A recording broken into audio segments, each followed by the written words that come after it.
Baby girl say put on for breast and swear. Not be for girls when don't get big breasts. Wow. I never thought the time would come where I'll consider this music to my ears. The audio alone is soothing. Big breast is bouncing. And don't get me started on the visuals. Oh my god. Big breast is bouncing. Perfection. TikTok, a gift that keeps on giving. And we came to this. Normally, you be wife material. And which leads us to today's topic. Hypemen. I tell you what, Hypemen have been around since the dawn of time. If you know what I mean. Come on, even in the Bible, you know, Satan was a hype man for God before he fell, you know? Well, technically. But Satan was a hype man for God, right?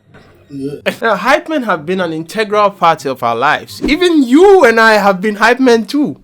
Or women. Correct? Oh, come on, don't lie. You've been a hype man too. You know, in scenarios where you are begging to put just a tip in. How do you beg?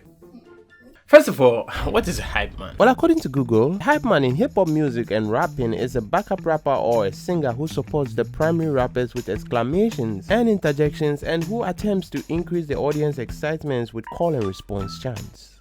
Okay, that was long. Okay, one of the most famous, I call him hype man, in the US is DJ Khaled. Another one. Yeah, I know he's a producer, he used to DJ, but in my books, at the moment, he's a hype man. Can't tell me shit. But that nigga has figured out the hype man game. I'm the best that ever did it. One of the biggest producers, DJs, moguls, executives. Wait. What does he actually do? Added August here, kept Jeremiah there. Chris Brown set it off in the intro, verse, you know what I'm saying? Changed the music right here, put the bridge right there, and like fucking, like it was like a lot of vocals. I swear to God.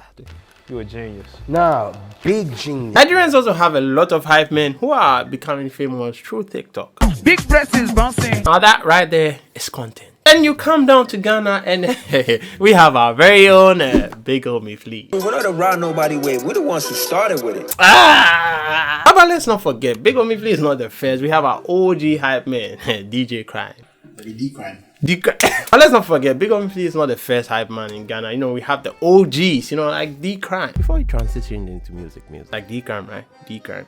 Yeah, D-Crime. Yeah. So yeah, Homie Flea. I must say, he has come out from this whole hype man wave and he's now building a bigger brand for himself, if I may say. Twitter Spaces. And I admire what he's doing. I don't lie, I admire what he's doing. He's making friends out of one's enemies. I think he's doing something big for Ghana and something very positive. You know everything. If you like this, you get bro. A car's branding, a trotro branding, any influence consumer purchaser, and can always travel and talk. Go in your competition or Africa. You understand me? You don't know it all. Oh, that we call it occupational hazard. You can don't forget the Wallahi shake by baby though.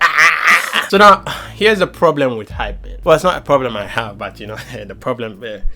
So I see this thing kind of like a power play. The hype man can be bigger than the artist can be bigger than hype. You know, that kind of argument. So I think it's from both the artist and the hype man. This is the general purpose of the hype man in terms of music is supposed to hype the artist or get the crowd rally up for the artist. Right? It's a good thing for the artist coming up, right? Now you see the problem comes when it's you just spawned there, I was putting there. Yo, shit. So now the problem comes, I don't really call it a problem, but you know, when the hype is done for a very long while, which creates something I like to call codependence. You know, one cannot be without the other. The artist can't be without the hype man. The hype man can, the hype man can be without the artist. You know, you can just find another artist to hype.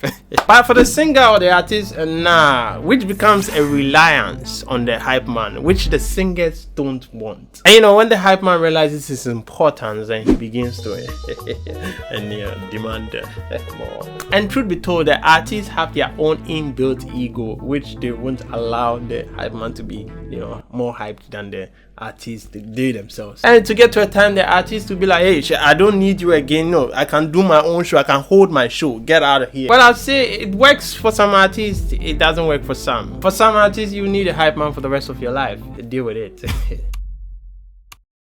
So hype men are very important in the industry. They can put the crowd in the mood or not in the mood. As to whether I should get a hype man or not, I don't know. It depends on you. All I say is that when you're on the come up, you need a helping hand until the time you're able to grow some balls or some. It's okay. I don't know, but in everything there are merits and there are demerits, so you have to basically deal with it. So you choose. Yo, another classic one in the vibe, bro. Yo. Georgia, by the way you looking feel so African. With that body making me feel nauseous. I'ma be cautious, I don't wanna get emotional.